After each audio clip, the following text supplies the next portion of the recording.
Roman किर्श Germany के उद्यमिता जगत की एक प्रमुख हस्ती हैं, जिन्हें टेक्नोलॉजी और कंज्यूमर इंटरनेट क्षेत्रों में सीरियल एंटरप्रेन्योर और निवेशक के रूप में जाना जाता है। रोमन किर्श का जन्म 1988 में कजाक सोवियत सोशलिस्ट रिपब्लिक में हुआ था, जो अब अस्तित्व में नहीं है।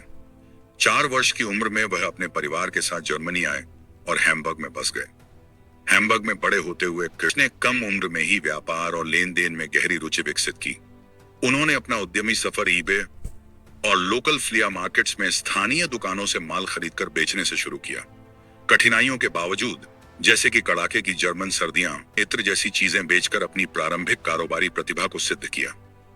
रोमन किर्श की शैक्षणिक पृष्ठभूमि अत्यंत प्रभावशाली है। उन्होंने VHU Otto Beisheim School of Management से व्यवसाय में डिग्री प्राप्त की, जो कि जर्मनी का एक प्रतिष्ठित बिजनेस स्कूल है। इसके अतिरिक्त उन्होंने लंदन स्कूल ऑफ इकोनॉमिक्स से फाइनेंस, अकाउंटिंग और मैनेजमेंट में मास्टर ऑफ साइंस डिग्री प्राप्त की। उनकी अकादमिक यात्रा में यूनिवर्सिटी ऑफ सदर्न कैलिफोर्निया और Indian institute of management, Bangalore जैसे संस्थानों में अध्ययन भी शामिल है, जो उनके विविध अनुभवों और वैश्विक दृष्टिकोण को दर्शाता है। विश्वविद्यालय के 4 वर्षों के दौरान किर्श ने कई उद्यमियों के साथ इंटर्नशिप और काम करके व्यावहारिक अनुभव प्राप्त किया। इन लोगों में से कई बाद में टेक्नोलॉजी इंडस्ट्री में सफल हुए। इन अनुभवों से उन्हें कंपनियों को शुरू करने और उन्हें स्केल करने की सही गलत बातों की समझ मिली, जो उनके भविष्य के उपक्रमों की नींव बना।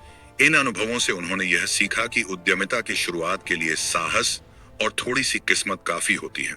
इन गुणों के साथ साथ सफल उद्यमियों के साथ काम करने से मिली सीख ने उन्हें अपने व्यापारिक सपनों को साकार करने की प्रेरणा दी।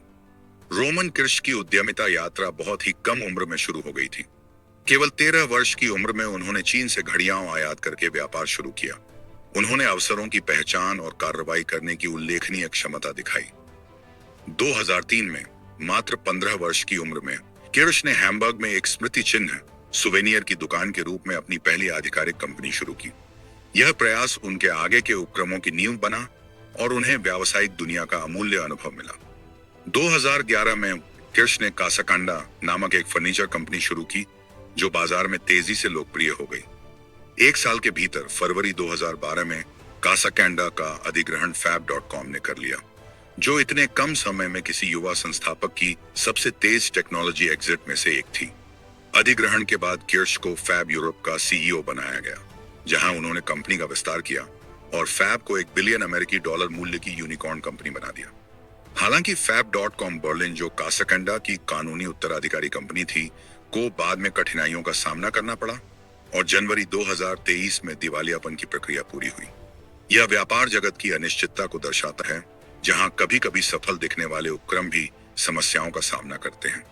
2012 में रोमन किर्श ने अपने ध्यान को विभिन्न कंपनियों में निवेश और निर्माण की दिशा में बढ़ाया।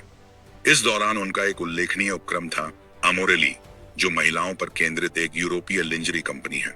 उनकी देखरेख में यह कंपनी तेजी से आगे बढ़ी और 2015 में इसे प्यारो 7 SAT1 मीडिया कंपनी द्वारा 100 मिलियन यूरो मूल्य पर अधिग्रहित कर लिया गया। 2013 में किर्श ने मैथियास विलरिच और रॉबिन मुलर के साथ मिलकर लिसारा नामक एक बर्लिन आधारित ई-कॉमर्स स्टार्टअप की स्थापना की। CEO के रूप में उन्होंने कंपनी की प्रगति में अहम भूमिका निभाई। द नेक्स्ट वेब के अनुसार 2016 में लेसारा को यूरोप की सबसे तेजी से बढ़ती टेक कंपनी घोषित किया गया और डिलॉयट द्वारा 2017 में जर्मनी की सबसे तेज बढ़ती टेक कंपनी कहा गया। रैपिड पायनियर्स ग्रुप के माध्यम से किर्श ने कई कंज्यूमर टेक्नोलॉजी कंपनियों और ब्रांड्स की सह स्थापना और निवेश किया है, विशेष रूप से यूरोपीय बाजार पर ध्यान केंद्रित करते हुए। यह विविध पोर्टफोलियो क्षेत्र में नवाचार और उद्यमिता को बढ़ावा देने की उनकी प्रतिबद्धता को दर्शाता है। 2015 किर्श ने फिटवी में निवेश और सलाहकार की भूमिका निभाई, जो कि इंस्टाग्राम आधारित DTC direct to consumer model की अग्रणी कंपनी थी। यह निवेश फिटविया की सफलता में सहायक बना, जिसे जून 2019 में डर्मा फार्म ने अधिग्रहित कर लिया। किर्श अन्य ब्रांड्स जैसे येपोडा, ओके ब्यूटी, हैप्पी ग्लैम, प्राकृतिक कॉस्मेटिक और लूमली एवे कूपनिंग प्लेटफॉर्म के भी संस्थापक निवेशक रहे हैं। रैपिड पायनियर्स ग्रुप, जिसका नेतृत्व किर्श करते हैं, के पोर्टफोलियो में 25 से अधिक कंपनियां शामिल हैं। इनमें उल्लेखनीय नाम हैं Enpal GmbH, green climate tech unicorn, Car Price, Seven Senders, Bending Spoons, Hive Logistics, Everdrop और वाइल्ड कॉस्मेटिक्स। इन उपक्रमों में योगदान के लिए उन्हें बिजनेस इनसाइडर ने 2022 में यूरोप के 50 सर्वश्रेष्ठ सीड निवेशकों में शामिल किया। हालांकि किर्श को कई सफलताएं मिली, फिर भी उन्होंने 2018 में लिसारा के दिवालियापन जैसी चुनौतियों का सामना किया। इस असफलता के बावजूद उन्होंने नवाचार और निवेश पर ध्यान केंद्रित रखा। अप्रैल 2021 में किर्श ने नैस्डैक स्टॉक एक्सचेंज पर TIO टेक का सफल IPO किया और $345 मिलियन जुटाए। CEO के रूप में उन्होंने इसका नेतृत्व किया, लेकिन 2 वर्ष की समय सीमा में सौदा पूरा न होने के कारण अप्रैल 2023 में इसे बंद करना पड़ा। की उद्यमिता एक नई यात्रा कासाकैंडा, फैब, लेसारा, एमोरले और येपोडा जैसे ई-कॉमर्स उपक्रमों से चिन्हित रही है। साथ ही उन्होंने एनपाल, एनिमोका ब्रांड्स, बेंडिंग स्पून्स और एवरड्रॉप जैसी प्रमुख टेक कंपनियों में भी प्रारंभिक निवेश किया। रैपिड पायनियर्स ग्रुप, जो कि उनकी निजी इंटरनेट होल्डिंग कंपनी है और बर्लिन में स्थित है, 2011 से ही इंटरनेट और कॉमर्स सक्षम सॉफ्टवेयर कंपनियों की सह स्थापना और पोषण में अग्रणी भूमिका निभा रही है। यह समूह हर वर्ष 1 से 2 कंपनियां शुरू करता है और 3 से 5 में निवेश करता है और मुख्य रूप से यूरोप पर केंद्रित है। किर्श का प्रभावशाली पोर्टफोलियो 30 से अधिक कंपनियों का है, जिन्होंने संयुक्त रूप से $5 अरब से अधिक की पूंजी जुटाई है। इन कंपनियों ने 10,000 से अधिक लोगों को रोजगार दिया है और 4 unicorn, Enpal, Bending Spoons, Fab, Animoca का निर्माण किया है। अपने रणनीतिक दृष्टिकोण और नवाचार के प्रति समर्पण के माध्यम से किर्श लगातार टेक्नोलॉजी और कंज्यूमर इंटरनेट क्षेत्रों को आकार दे रहे हैं। जनवरी 2016 में किर्श को फोर्ब्स मैगजीन US ने अपने प्रतिष्ठित 30 अंडर 30 यूरोप की सूची में रिटेल और ई-कॉमर्स श्रेणी में स्थान दिया, जिससे उनकी युवा अवस्था में प्रभावशाली उपलब्धियों को मान्यता मिली।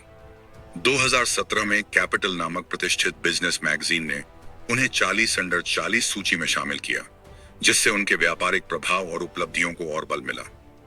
पेशेवर सम्मान के अलावा रोमन किर्श वैश्विक पहलों में भी सक्रिय हैं। वे वर्ल्ड इकोनॉमिक फोरम दावोस के ग्लोबल शेपर हैं, जो वैश्विक संवादों और पहलों को आकार देने में उनकी भागीदारी को दर्शाता है। इसके अलावा वे यंग प्रेसिडेंट्स ऑर्गेनाइजेशन YPO के सदस्य हैं, जो युवा व्यावसायिक नेताओं के बीच नेटवर्किंग और नेतृत्व विकास को बढ़ावा देता है।